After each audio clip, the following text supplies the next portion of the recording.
Hello friends, welcome है आप सभी का आपके इस कृष्णा एजुकेशन यूट्यूब चैनल में, जो केवल और केवल बोर्ड एग्जामिनेशन की तैयारी करवाने के लिए बनी है। इसलिए इस चैनल को आपने अभी तक सब्सक्राइब नहीं किया तो इस चैनल को सब्सक्राइब कर दें और साइड के बेल नोटिफिकेशन को भी जरूर प्रेस कर दें, ताकि हमारी वीडियो का लेटेस्ट नोटिफिकेशन आप तक सबसे पहले पहुँच सके। आज मैं आपको इस वीडियो में आपके मैट्रिक बोर्ड परीक्षा 2024 की तैयारी के लिए कक्षा 10 संस्कृत का 14वां पाठ शास्त्रकारा का सब्जेक्टिव क्वेश्चंस करवाने वाला हूं। अर्थात आज मैं आपको शास्त्रकारा पाठ का लघु उत्तरीय प्रश्न उत्तर पढ़ाने वाला हूं। अगर आपने शास्त्रकारा पाठ को नहीं पढ़ा, इसके संस्कृत से हिंदी व्याख्या की वीडियो को नहीं देखा है, तो आप डिस्क्रिप्शन में दिए गए लिंक से इसके वीडियो को देख लीजिए या फिर इसके PDF को पढ़ लीजिए। क्योंकि अगर आप पाठ को बिल्कुल अच्छे से समझे हुए रहते हैं तब आप इसके सब्जेक्टिव क्वेश्चन को बिल्कुल आसानी से समझ पाइएगा और आसानी से याद कर पाइएगा। यहाँ पर सभी विषयों का PDF भी बिल्कुल आपको फ्री में दिया जाता है। तो इस फ्री PDF को प्राप्त करने के लिए आप हमारे टेलीग्राम चैनल को ज्वाइन कर लीजिए। टेलीग्राम चैनल का लिंक डिस्क्रिप्शन में भी दिया हुआ है और आप टेलीग्राम एप्लीकेशन में कृष्णा एजुकेशन को सर्च करके भी ज्वाइन हो सकते हैं। इसलिए टेलीग्राम चैनल को जरूर ज्वाइन कर लीजिएगा, वहीं पर आपको क्लासेस के नोटिफिकेशन वगैरह भी मिलते रहते हैं। तो चलिए इस क्लास में आगे बढ़ते हैं और आपके संस्कृत को समाप्त करते हैं और शास्त्रकारा पाठ के सब्जेक्टिव क्वेश्चन को पढ़ते हुए चलते हैं। हमारा पहला क्वेश्चन है, शास्त्र क्या है? पठित पाठ के आधार पर स्पष्ट करें। तो इससे पहले आपने पढ़ा, पाठ का ही नाम है शास्त्रकारा। पाठ में हमने आपको शास्त्रों के बारे में पढ़ाया था, तो वही पूछा जा रहा है कि शास्त्र क्या है? पठित पाठ के आधार पर स्पष्ट करें। अर्थात पाठ में जो आपने पढ़ा था शास्त्रों के बारे में, उसी के बारे में बताएं। तो शास्त्र का अर्थ ज्ञान या शास्त्र का निर्देशक तंत्र है। मनुष्य के कर्तव्य और अकर्तव्य विषयों की वह शिक्षा देता है जो शास्त्र है। शास्त्रों को ही आजकल अध्ययन विषय कहते हैं। पश्चिमी देशों में शास्त्रों को अनुशासन कहा जाता है। सांसारिक विषयों में अनुरक्ति तथा विरक्ति नित्य मानव रचित कृतियों के द्वारा मानव को जो उपदेशित किया जाता है उसे शास्त्र कहा जाता है। शास्त्र नित्य वेद रूप या मानव रचित ऋषियों आदि द्वारा परिणीत होता है। इसमें पूछा यह जा रहा था कि शास्त्र क्या? पठित पाठ के आधार पर स्पष्ट करें। तो आपको सेम यही आंसर रटना नहीं है, इसको बिल्कुल रट के याद नहीं करना है। जो हम आपको समझा रहे हैं, आप मेरी बातों को ध्यान से सुनिए। आपको सिर्फ इन बातों को समझकर अपने लैंग्वेज के अनुसार आंसर लिखना है। तो क्वेश्चन ये है कि शास्त्र क्या? पठित पाठ के आधार पर स्पष्ट करें। तो जो शास्त्र का अर्थ होता है वह ज्ञान का शासक अथवा निर्देश तंत्र होता है। मनुष्य को कर्तव्य और अकर्तव्यों का बोध कराने वाला शास्त्र होता है। आजकल शास्त्र को ही अध्ययन विषय कहा जाता है, अर्थात सब्जेक्ट कहा जाता है। पश्चिमी देशों में शास्त्र को अनुशासन कहा जाता है, अर्थात डिसिप्लिन कहा जाता है। सांसारिक विषयों में अनुरक्ति तथा विरक्ति नित्य मानव रचित कृतियों के मानव को जो उपदेशित कहते हैं उसे भी शास्त्र कहा जाता है। शास्त्र नित्य वेद रूप या मानव रचित ऋषियों द्वारा परिणीत होता है। तो ये मैंने कई बातों आपको शास्त्र के बारे में बता दिया। आप इनमें से 2 से 3 बातों को भी अगर शास्त्र क्या है लिख देते हैं इसके बारे में, तो आपका 2 नंबर का ये क्वेश्चन आता है एग्जाम में, 2 नंबर आपका कंफर्म हो जाएगा। तो शास्त्र क्या है? पठित पाठ के आधार पर जब आपको स्पष्ट करने के लिए कहा जाए तो आप इन 2 से 3 लाइनों को लिख सकते हैं कि शास्त्र मनुष्यों के कर्तव्य और अकर्तव्य विषयों की शिक्षा देता है। शास्त्र को आजकल अध्ययन विषय कहा जाता है। पश्चिमी क्षेत्रों में शास्त्र को अनुशासन कहा जाता है। शास्त्र मानव को जो उपदेशित किया जाता है उसे शास्त्र कहा जाता है। मानव को किन चीज़ों में रुचि लेना चाहिए, किसमें विरक्ति होना चाहिए, किसमें अनुरिक्ति होना चाहिए, नित्य मानव रचित कृतियों के जो उपदेशित किया जाता है उसे ही शास्त्र कहा जाता है। तो यही शास्त्र क्या है, इसका सही आंसर होगा। इसके बाद हमारा नेक्स्ट क्वेश्चन है, वेद अंग शास्त्र कितने और कौन कौन है? इनके क्या उद्देश्य हैं? तो वेद अंग शास्त्र 6 हैं। वे शिक्षा, कल्प, व्याकरण, निरुक्त, छंद और ज्योतिष है। शिक्षा उच्चारण पर क्रिया का ज्ञान देती है। कल्प सूत्रात्मक कर्मकांड ग्रंथ है। व्याकरण वर्ण, शब्द, वाक्य आदि का अध्ययन देता है। निरुक्त का कार्य वेद के अर्थ का बोध कराना होता है। और छंद सूत्र ग्रंथ है। और जो ज्योतिष है वेदांग ज्योतिष ग्रंथ होता है। तो वेदांग शास्त्र कितने हैं और कौन कौन है और उसके क्या उद्देश्य हैं, ये क्वेश्चन आपसे पूछा जा रहा है। तो सबसे पहले तो आपको ये पता होना चाहिए कि इसमें कुल कितने वेदांग 6 होते हैं। तो कुल 6 होते हैं। 6 का आपको नाम याद होना चाहिए और 6 का रीज़न याद होना चाहिए कि उनके उद्देश्य क्या है। तो इस क्वेश्चन को आपको पूरा ही इसका आंसर याद करना पड़ेगा, तभी आप इसका आंसर एग्जाम में सही से लिख सकते हैं। तो आपको लिखना है वेदांग शास्त्र 6 हैं। वे शिक्षा, कल्प, व्याकरण, निरुक्त, छंद और ज्योतिष हैं। शिक्षा उच्चारण प्रक्रिया का ज्ञान देती है। कल्प सूत्रात्मक कर्मकांड ग्रंथ है। व्याकरण वर्ण, शब्द, वाक्य आदि का अध्ययन कराता है। निरुक्त का कार्य वेद के अर्थ को बोध कराना है। छंद सूत्र ग्रंथ है और जो ज्योतिष है वह वेदांग ज्योतिष ग्रंथ है। यही वेदांग शास्त्र हैं और यही इनके उद्देश्य हैं। शास्त्रकारा पाठ का 5 वाक्यों में परिचय दें। तो ऐसा क्वेश्चन मैंने आपको कई बार समझा रखा है, जब मैं आपको पहले चैप्टर से पढ़ाता आ रहा हूँ, हर चैप्टर के सब्जेक्टिव क्वेश्चन में मैंने ऐसा एक क्वेश्चन ऐड किया, क्योंकि मैं जानता हूँ ये क्वेश्चन 5 नंबर का एग्जाम में पूछा जाता है और 101% इस बार भी जरूर पूछा जाएगा। आपको एग्जाम में किसी भी पाठ का नाम दे दिया जाएगा संस्कृत के विषय का, और पाठ का नाम देकर आपको कहा जाएगा कि इस पाठ का 5 वाक्यों में परिचय दें। तो ऐसे क्वेश्चन का आंसर आप तभी दे सकते हैं जब आप पाठ को अच्छे से पढ़े हुए रहिएगा। तो मैं आपको कहूँगा कि अगर आपने इस पाठ के संस्कृत से हिंदी अर्थ के वीडियो को नहीं देखा, अर्थात अगर आपने इस पाठ को नहीं पढ़ा, तो इस वीडियो को देखने के बाद इस पाठ को जरूर पढ़ लीजिएगा। डिस्क्रिप्शन में प्लेलिस्ट में उसका लिंक है, प्लेलिस्ट में जाकर इसके पाठ के व्याख्या की वीडियो को जरूर देख लीजिएगा। तो इसमें जो क्वेश्चन है वो ये है कि शास्त्रकारा पाठ का 5 का वाक्यों में परिचय दें। तो इसमें आपको पाठ में जो भी आपने पढ़ा उनमें से सिर्फ आपको 5 वाक्य पाठ के बारे में बताना है, वही इसका आंसर होता है। तो शास्त्रकारा पाठ का 5 वाक्यों में परिचय दे, इसमें आपको लिखना है कि यह नवनिर्मित संवादात्मकता पाठ है जिसमें प्राचीन भारतीय शास्त्रों तथा उनके प्रमुख रचयिताओं का परिचय दिया गया है। इससे भारतीय सांस्कृतिक निधि के प्रति जिज्ञासा उत्पन्न होगी, यह इस पाठ का उद्देश्य है। इस वार्तालाप का उपयोग कक्षा में हो सकता है। अर्थात ये जो पाठ है, ये पाठ एक वार्तालाप के आधार पर पाठ था, अर्थात शिक्षक आते हैं, शास्त्रों के बारे में बताते हैं, बच्चे खड़े होकर अपने प्रश्न पूछते हैं। तो इस पाठ के जरिए सबसे पहले तो हम लोगों को ये शिक्षा दिया जाता है कि इस वार्तालाप का उपयोग हम लोग कक्षा में भी कर सकते हैं। शास्त्रकारा पाठ का 5 वाक्यों में परिचय दे, तो यह नवनिर्मित संवादात्मकता पाठ है जिसमें प्राचीन भारतीय शास्त्रों और उनके प्रमुख रचयिताओं का परिचय दिया गया है। इससे भारतीय संस्कृति निधि के प्रति जिज्ञासा उत्पन्न होगी, यही इस पाठ का उद्देश्य है। इस वार्तालाप का उपयोग कक्षा में हो सकता है। शास्त्रकारा पाठ जो है, इस पाठ का जो वार्तालाप है, इस वार्तालाप का उपयोग हम लोग कक्षा में भी कर सकते हैं।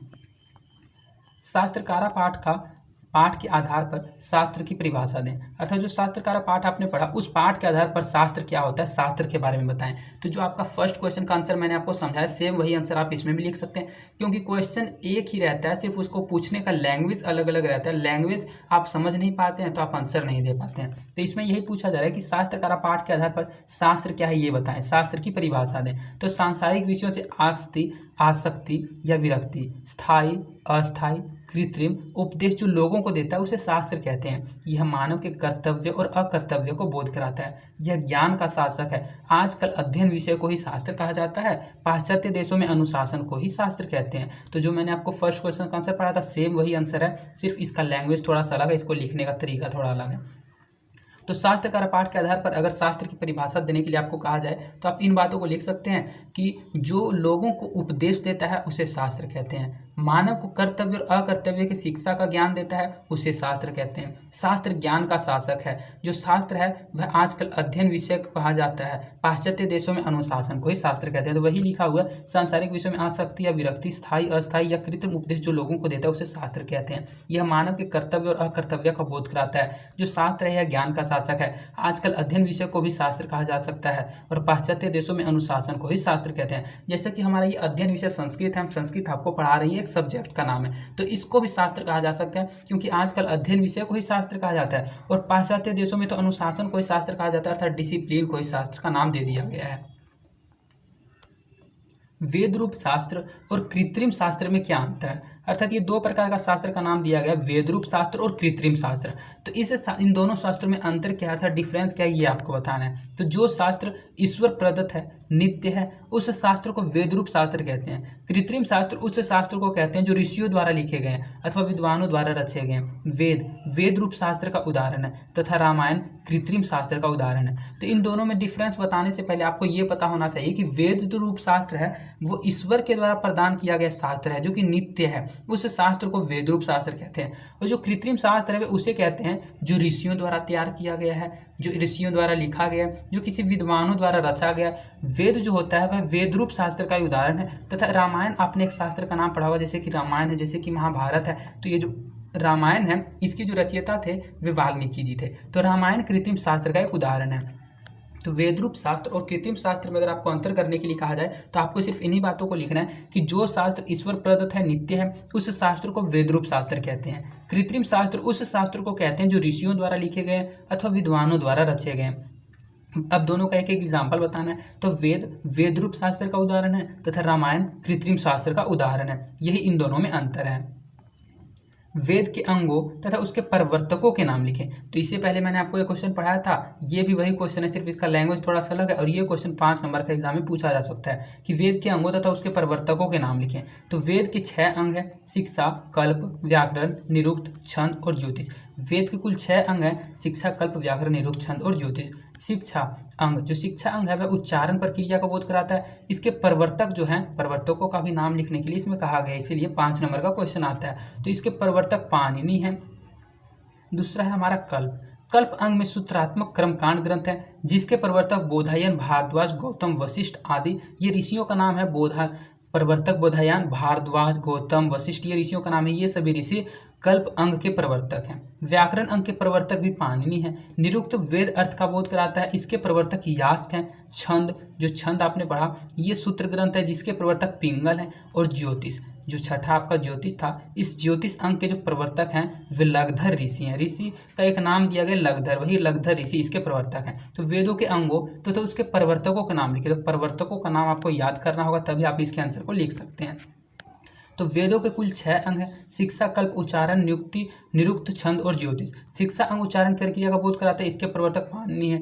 कल्प अंग सूत्र में सूत्रात्मक कर्मकांड ग्रंथ है, जिसके प्रवर्तक बोधायन, भारद्वाज, गौतम, वशिष्ठ आदि ऋषि हैं। व्याकरण अंग के प्रवर्तक पाणिनि है। निरुक्त वेद अर्थ का बोध कराता है, इसके प्रवर्तक यास्क हैं। छंद अंग सूत्र ग्रंथ है, जिसके प्रवर्तक पिंगल है। तथा ज्योतिष अंग के जो प्रवर्तक हैं वे लगधर ऋषि हैं।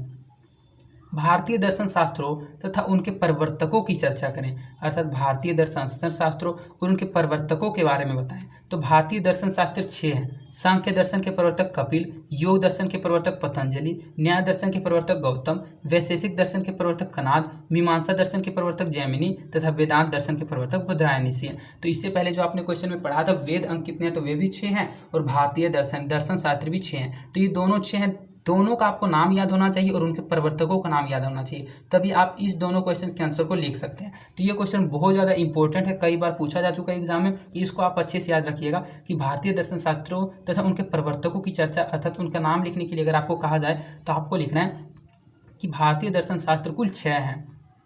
पहला है सांख्य दर्शन, दूसरा है योग दर्शन, तीसरा है पतंजलि, चौथा पतंजलि तो योग दर्शन के पतंजलि तो जो है वह योग दर्शन के प्रवर्तक है।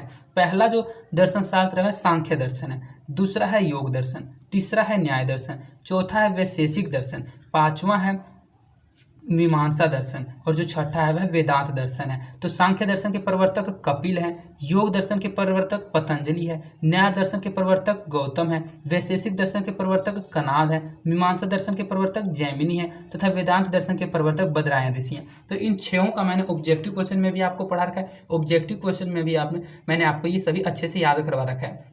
तो अगर आपने इस पार्ट के ऑब्जेक्टिव क्वेश्चन के वीडियो को नहीं देखा है तो एक बार ऑब्जेक्टिव क्वेश्चन के वीडियो को भी जरूर देख लीजिएगा, क्योंकि ये सब्जेक्टिव से ज़्यादा ऑब्जेक्टिव क्वेश्चन में पूछे जाते हैं कि किस सांख्य दर्शन के प्रवर्तक कौन है, ऐसा ऑब्जेक्टिव क्वेश्चन में पूछा जाएगा और नाम आपको दे दिया जाएगा कपिल, पतंजलि, गौतम और कनाद। तो चारों में से अगर आपको अच्छे से पता रहेगा तभी आप सही आंसर इसका टिक कर सकते हैं। तो भारतीय दर्शन शास्त्रों तो उनको प्रवर्तकों की चर्चा करें, अर्थात उनके बारे में लिखें। तो भारतीय दर्शन शास्त्र 6 हैं। सांख्य दर्शन के प्रवर्तक कपिल, योग दर्शन के प्रवर्तक पतंजलि, न्याय दर्शन के प्रवर्तक गौतम, वैशेषिक दर्शन के प्रवर्तक कनाद, मीमांसा दर्शन के प्रवर्तक जैमिनी तथा वेदांत दर्शन के जो प्रवर्तक हैं वे बद्रायन ऋषि हैं। प्राचीन भारतीय वैज्ञानिकों तथा उनके द्वारा रचित पुस्तकों का नाम लिखें, अर्थात जो प्राचीन भारतीय वैज्ञानिक थे उनके द्वारा जो रचित, अर्थात उन्होंने जिन जिन पुस्तकों की रचना की थी उन पुस्तकों के बारे में बताएं, अर्थात उन पुस्तकों का वर्णन करें। तो प्राचीन भारत में अनेक वैज्ञानिक ऋषि थे जिन्होंने विज्ञान संबंधी रचनाएं लिखी। आयुर्वेद शास्त्र में चरक रचित चरक संहिता एवं सुश्रित रचित सुश्रित संहिता अति प्रसिद्ध है। इसमें रसायन विज्ञान और भौतिक विज्ञान का भी वर्णन है। आर्यभट्ट का ग्रंथ आर्यभट्टियम अति प्रसिद्ध है, जिसमें खगोल विज्ञान एवं गणित शास्त्र की विस्तृत व्याख्या है। वराहमिहिर रचित बृहद संहिता एक विशाल ग्रंथ है जिसमें अनेक विषयों का वर्णन है। कृषि विज्ञान के रचयिता महर्षि पराशर हैं, इसमें वैज्ञानिक कृषि का वर्णन है। प्राचीन भारतीय जो वैज्ञानिक थे उन्होंने अनेक पुस्तकों की रचना की थी, उन पुस्तकों के बारे में आपको बताना है। तो प्राचीन भारत में अनेक वैज्ञानिक ऋषि थे, अर्थात अनेक ऐसे ऋषि थे जो कि वैज्ञानिक भी थे जिन्होंने विज्ञान संबंधी रचनाएं भी लिखी थी। आयुर्वेद शास्त्र में चरक इस ऋषि का नाम है और इस चरक ने जिस पुस्तक की रचना की थी उस पुस्तक का नाम है चरक संहिता। तो आयुर्वेद शास्त्र में चरक रचित चरक संहिता, सुश्रित रचित सुश्रित संहिता अति प्रसिद्ध है। इसमें अर्थात चरक संहिता और सुश्रित संहिता में रसायन विज्ञान और भौतिक विज्ञान का वही वर्णन है। आर्यभट्ट का ग्रंथ आर्यभट्टम इतना प्रसिद्ध है जिसमें खगोल विज्ञान और गणित शास्त्र की विस्तृत व्याख्या है। वराहमिहिर रचित बृहद संहिता एक विशाल ग्रंथ है जिसमें अनेक विषयों का वर्णन है। कृषि विज्ञान के जो रचयिता है महर्षि पराशर हैं और इसमें वैज्ञानिक कृषि का वर्णन है। अर्थात ये जो कृषि विज्ञान है इसकी जो रचना की है वह महर्षि पराशर ने की है और इस पुस्तक में वैज्ञानिक कृषि का वर्णन है, अर्थात कृषि के वैज्ञानिक का वर्णन है। ये था आपका प्राचीन भारतीय वैज्ञानिकों के द्वारा रचित पुस्तक और उन पुस्तकों का वर्णन। इसके बाद हमारा नेक्स्ट क्वेश्चन है शास्त्रकारा पाठ में प्रश्न उत्तर शैली को क्यों अपनाई गई। तो अगर आपने इस पाठ को पढ़ा है तो आपको पता होगा कि ये पाठ प्रश्न उत्तर की शैली में, अर्थात टीचर आते हैं, वे बच्चों को उत्तर देते हैं और बच्चे शास्त्रों के बारे में प्रश्न पूछते हैं। तो प्रश्न उत्तर शैली में इस पाठ को क्यों बनाया गया वो पूछा जा रहा है। तो भारतवर्ष में शास्त्रों की बहुत बड़ी परंपरा है। मनोरंजन के लिए शास्त्रकारा पाठ में प्रश्न उत्तर शैली को अपनाई गई है। अर्थात प्रश्न उत्तर शैली को अपनाने का सिर्फ और सिर्फ एक ही उद्देश्य था कि इस पाठ को मनोरंजन बनाया जाए, अर्थात इस पाठ को पढ़ने में बच्चों को मजा आए, इंटरेस्ट उनका बढ़े और वे इस इंटरेस्ट में शास्त्रों के बारे में अच्छे से जान भी सकें। तो शास्त्रकारा पाठ में प्रश्न उत्तर शैली को इसीलिए अपनाई गई है क्योंकि भारतवर्ष में शास्त्रों की बहुत बड़ी परंपरा है और मनोरंजन के लिए शास्त्रकारा पाठ में प्रश्न उत्तर शैली को अपनाई गई है। शास्त्रकारा पाठ में शास्त्रों में प्रवर्तकों का वर्णन क्यों है। शास्त्रकारा पाठ में जो शास्त्रों में प्रवर्तकों का वर्णन है वो क्यों किया गया है। तो जैसा कि आपने इससे पहले पढ़ा था अनेक प्रवर्तकों का नाम, तो वही पूछा जा रहा है कि उन प्रवर्तकों का वर्णन इस पाठ में क्यों किया गया है। तो भारत प्राचीन काल में ज्ञान के क्षेत्र में आगे था, विज्ञान दर्शन के क्षेत्र में यह विश्व को ज्ञान देता था। प्राचीन शास्त्र मात्र पूजा या कर्मकांड तक सीमित नहीं था, इसलिए शास्त्रकारा पाठ में प्राचीन शास्त्रों एवं उनके प्रवर्तकों का वर्णन है। अर्थात जो शास्त्रकारा पाठ है उस पाठ में शास्त्रों के प्रवर्तकों का वर्णन इसलिए किया गया है क्योंकि जो भारत था वह प्राचीन काल में ज्ञान के क्षेत्र में बहुत आगे था। विज्ञान दर्शन के क्षेत्र में जो हमारा भारत है यह पूरे विश्व को ज्ञान देता था, लेकिन ये गुलामी ने हमारे भारत को अलग से अंदर से खोखला कर दिया। तो वही इसमें लिखा हुआ है कि विज्ञान दर्शन में यह विश्व को ज्ञान देता था।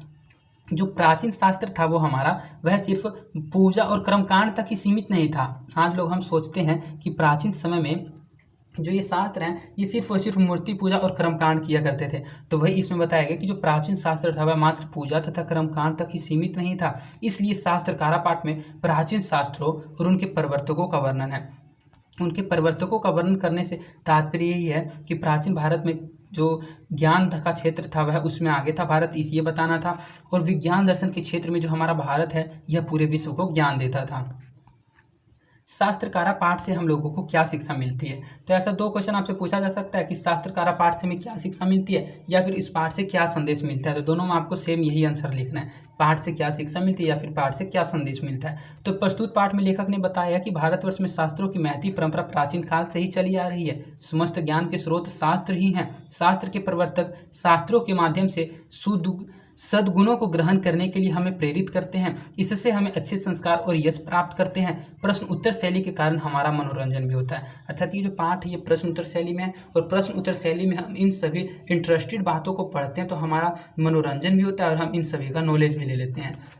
तो शास्त्रकारा पाठ से हम लोगों को यही शिक्षा मिलती है कि इस पाठ में लेखक हम लोगों को समझाते हैं, अर्थात बताते हैं कि भारतवर्ष में शास्त्रों की जो परंपरा है, महती परंपरा वह प्राचीन काल से ही चली आ रही है। समस्त ज्ञान के स्रोत शास्त्र ही हैं, अर्थात जितना भी ज्ञान का स्रोत है वो सभी का सभी स्रोत सोर्स सभी शास्त्र ही हैं। शास्त्र के प्रवर्तक शास्त्रों के माध्यम से सद्गुणों को ग्रहण करने के लिए हम लोगों को प्रेरित करते हैं, अर्थात कर्तव्य और अकर्तव्य को करने के बीच हम लोगों को ध्यान करते हुए गुण देते हैं। ये शास्त्रों का ही काम है। तो जैसा कि इससे पहले वाले अपने क्वेश्चन में कई क्वेश्चन पढ़ा कि शास्त्र के क्या क्या काम है, वही जो काम है उन कामों के द्वारा इस पाठ से हम लोगों को शिक्षा यह मिलती है कि शास्त्र के जो प्रवर्तक हैं वे शास्त्रों के माध्यम से सद्गुणों को ग्रहण करने के लिए हम लोगों को प्रेरित करते हैं। इससे हम अच्छे संस्कार और यश को प्राप्त करते हैं। जो शास्त्र होते हैं इन शास्त्रों से हम अच्छे संस्कार और यश को प्राप्त करते हैं। प्रश्न उत्तर शैली के कारण इस पाठ से अर्थात शास्त्रकारा पाठ से हमारा मनोरंजन भी होता है।